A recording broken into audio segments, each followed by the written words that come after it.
Leave some space around here. Oh, everybody's in on this.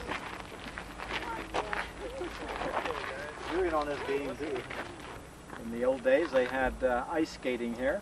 They blocked off this area around here so that the water laid in here. The seep comes down through here, and they flooded.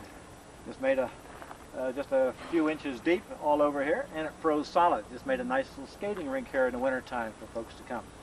So this is what we're going to use for our activity here. There's fly during the day, and moths fly during the night, and bats fly during the night. So they're going to feed on moths. That's one of the insects. Now they feed on a lot of other insects too, and a lot of times when there's floodlights are on, we can see the insects flying around the floodlights, especially over at the amphitheater, and occasionally the bats will come diving in to catch their food. Now how does the bat catch its food? It's the only mammal that can fly. How do they catch food? They can't see, but they send off wavings, like they make a sound and it bounces back and... Echolocation, right.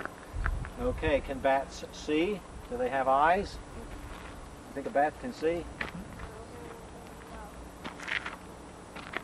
A bat has eyes, yeah, they can see.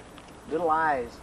The little model in there you can't see, but we'll check some pictures when we go back in, and pictures of bats. They do have little eyes and they can see, but they can pick up their location better by high frequency sound waves that we can't hear. And if they go into a cave, they can see in the night if there's a dim light, because they got chemicals in their eyes and the structures in their eyes, like some other animals that wander around out here. The bears wander around at night. They can see, and they can see better than we can. But if it was completely dark, like inside of a cave, absolutely no light, they couldn't see either. They have to have something to amplify to be able to see. And so when bats get inside of a cave outside of the entrance, then they have to depend on their echolocation to find out what's out there in front of them, where they're going. And at nighttime they can pick up the insects better with this echolocation. So what do? They send out a frequency, high frequency, squeak. Now they make a squeaking sound that we can hear, but when they want to locate something, they have this high frequency. It bounces back. Can we for a moth? Let's see. You want to be a moth? Okay. Girl and a boy here. Now you're all going to get a chance to do this, and we're going to see if this bat can find his food. He's going to try to come and get you and eat you. And of course you're going to try to get away. Uh-oh. Yeah, there it is. On the bottom.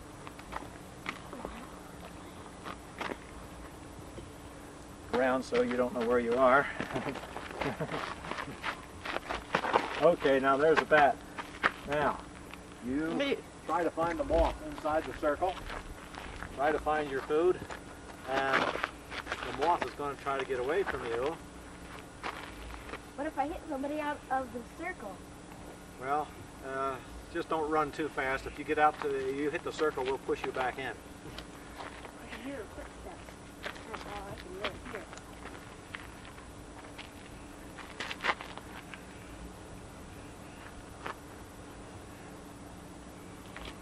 Okay, moth, you can make a few squeaky sounds so that the bat knows where you are.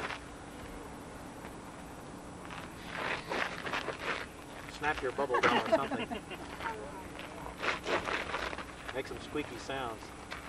See, what he's hearing now is all these other neutral moths out here. So you're going to have to give him a signal.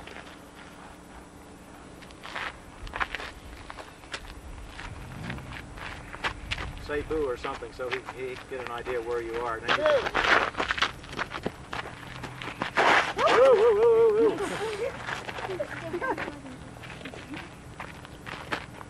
Say boo and then run. Boo.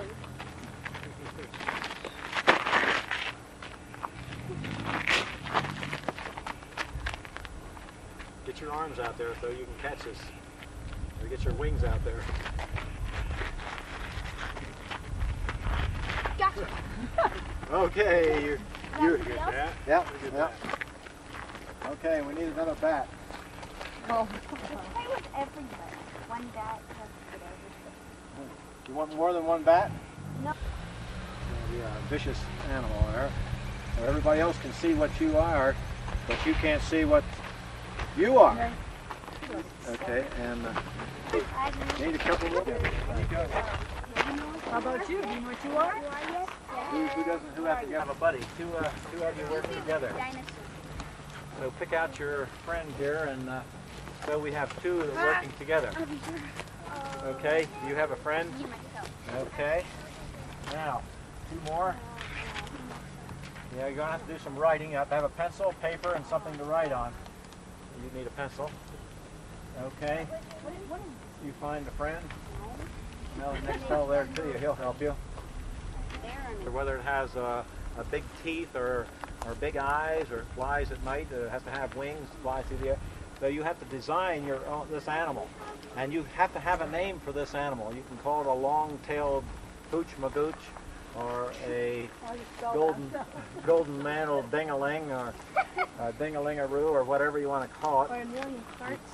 You'll have a name for it, but it has to be equipped. You have to have it equipped to live in its environment and be able to withstand the cold weather or whatever I give it, the hot weather or the water or the ground. So, you're first.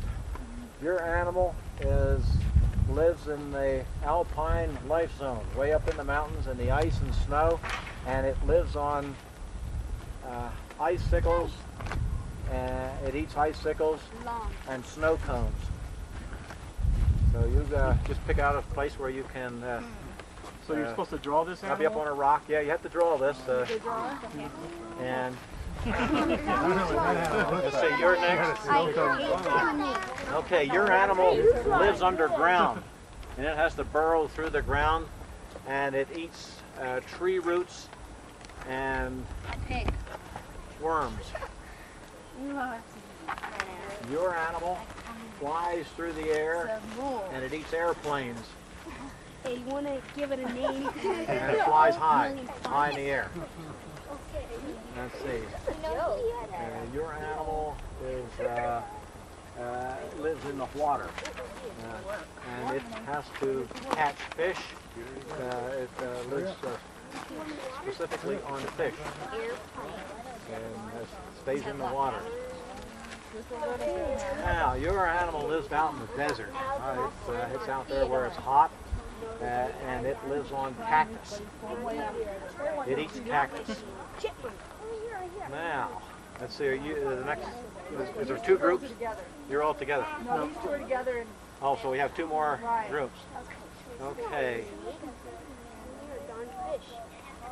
Your animal is a predator. It eats all the other animals in the park.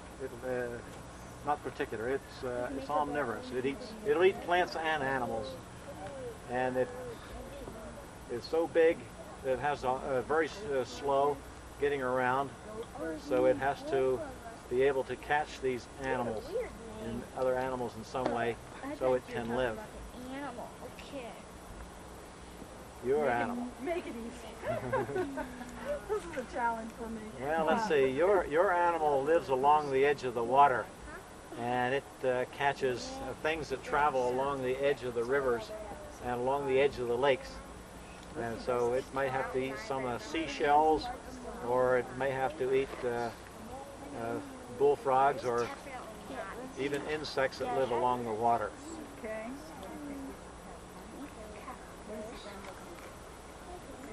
And it can swim, but it has to breathe air.